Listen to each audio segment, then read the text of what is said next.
Some patriots are twice as equal, it's true. In the ranks of the brave, the courageous few, with hearts so fierce and spirits so bright, together we stand in the darkest night.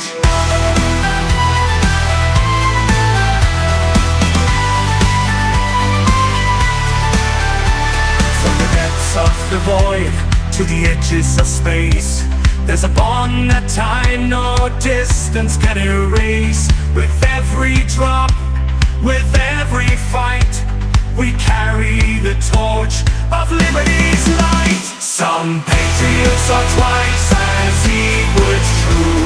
In the ranks of the brave, the courageous few, with hearts so fierce and spirits so bright, together we stand in the darkest night.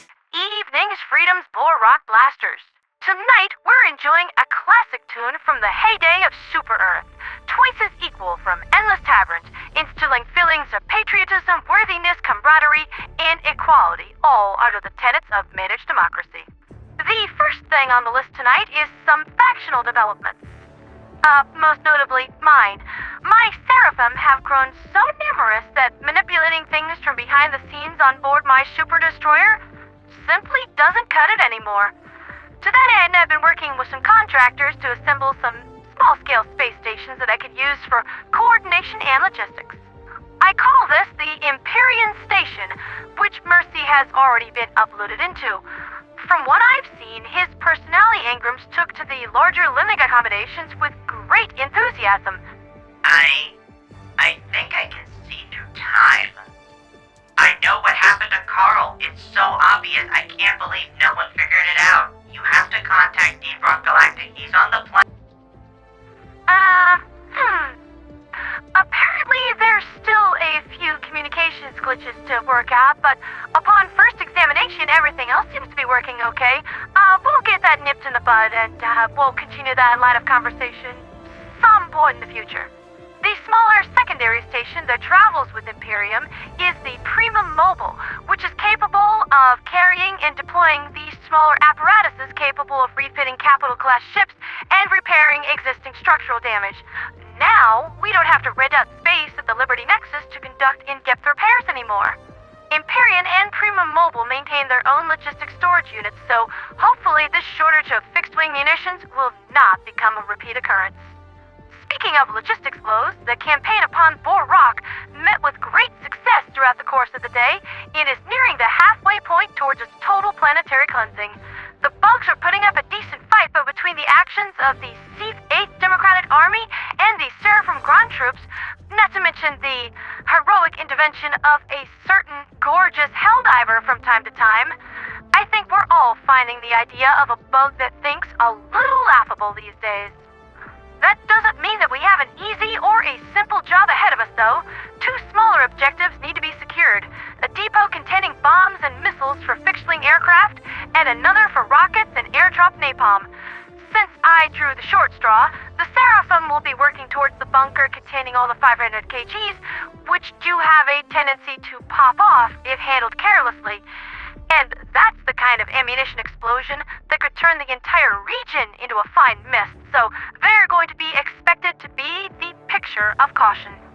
Meanwhile, General Chief of the 117th Spartan Corps will be responsible for securing 110mm rockets and napalm, which most Termitids tend to find objectionable when dropped on them. They adapted really good to Termicide back in the day, but I've never seen a boat that could get over being set on fire. In other news, there appears to be talk of a merger unfolding between the Crimson Order and the Sentinel Defense Force, mostly in regards to leadership. I'm honestly in favor of this. We could always use more allies, and I figured we want the same thing. The Order doesn't like the Super Earth Ministries. I don't like the Super Earth Ministries. Come on, guys, let's be friends. We've got so much in common. The issue is up for a vote as we speak, and the last time I looked at it, both sides were heavily in favor of such a move, so welcome to the team, guys. We got cookies over there in the break room. Well, it's that time of year again. At least for the Gunvald Corporation it is. Another demonstration of how democracy is the finest form of governance ever known, At least when the Ministry of Truth isn't beating it to death with a tire iron trying to make it do what it wants. The election has boiled down to two candidates. Arthur Gunvaldus, leader of the Progressive Development Movement Party, as well as the current incumbent director, and Mr. Gunvald, leader of the Gunvald Populist Movement. Arthur Gunvaldus had grown up on the poorer side of Gunvald in its slums back during the bad old days when rampant corporatism was stampeding human rights into the dirt in an effort to squeeze a little bit more profit out of the people.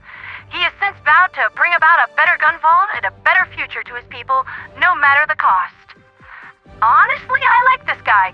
Balances capitalistic profit-seeking, cognizance diplomacy, and he's got a big heart for the people that he represents. I don't see any problems here. Mr. Gunvald, on the other paw, comes from a long family history of war veterans and... Oh, this is interesting. He actually completed his term of service as a helldiver and saw action at the creek. The odds are pretty good I might have run into him on a drop, but the early days of the war were so chaotic that I really doubt that he'd remember me. Since completing his tour of service, Mr. Gunvald has entered politics in order to hold Arthur Gunvaldus' alleged waste of human lives in the name of progressing Gunvald interests, as he iterated in many speeches. Okay, am I gonna need to start taking a shot every time that I say Gunvald while covering this campaign? Actually, no, never mind, I'll be dead in 20 minutes. Mr. Gunvald's been hitting the campaign trail hard lately and made an appearance at the military cemetery located on the outskirts of Gunvald's capital city to give a speech honoring the fallen earlier today. According to his poll numbers, he's certainly making an impact on his military-age voters, adopting a more diplomatic stance towards the enemies of democracy, at least in regards to the Automatons, which still remain as Gunvald's most near and dire threat. The election numbers will be called by next Saturday, March 15th, and I'll be honest, both of these candidates look pretty good.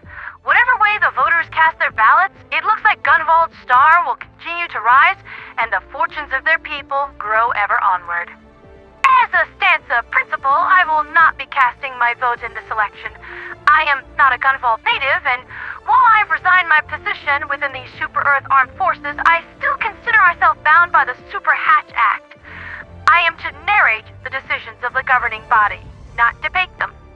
As for minor news from the galactic sphere, Darius II's defense was compromised earlier today, with SEAF defenders overrun by the perpetually hangry Terminids, giving the bugs a clawhold into the Borgus sector. However, on the other side of the war, Mintoria's position looks to be on the mend, with hell-diving sharpshooters helping to take down isolated bot patrols and lower the number of hostiles Seat Marines end up having to deal with. By the time that Wally notices that his guys are getting their treasured childhood memories of learning their ones and zeros blown off the backs of their heads, the Helldivers are already extracting out. Lol. Lamau even. The same cannot be said for Vog-Sojoth, which has languished on a lack of manpower due to the divers being called away for other duties. Emboldened by this, the Automaton Collective launched an attack of the far northern periphery on the planet of Zzaniah Prime, likely to try to acquire Zosma sometime in the next week. This is their second attempt to open up an FTL lane from the Valdus sector to the northern periphery, and given how much of our current waters are occupying our attention, it appears that they might pull it off this time, which means that we're likely due for some unfair fights and tough times ahead where our electronic adversaries are concerned. Doing a check on the Meridia's certain Doom tracker, it appears that this obsidian death marble has lost a tiny bit of dark matter today, which is rather odd as the Illumina are able to conduct their operations virtually unopposed since we're trying to construct this blockade fleet. Now, it might not make sense to build a blockade to intercept ships that we can't actually see, but I'm working on that. That's been Liberty's latest with me, Pandora the Radio Angel. Tomorrow looks to retain its focus on Bull Rock and securing its munitions depots, vital for the war effort.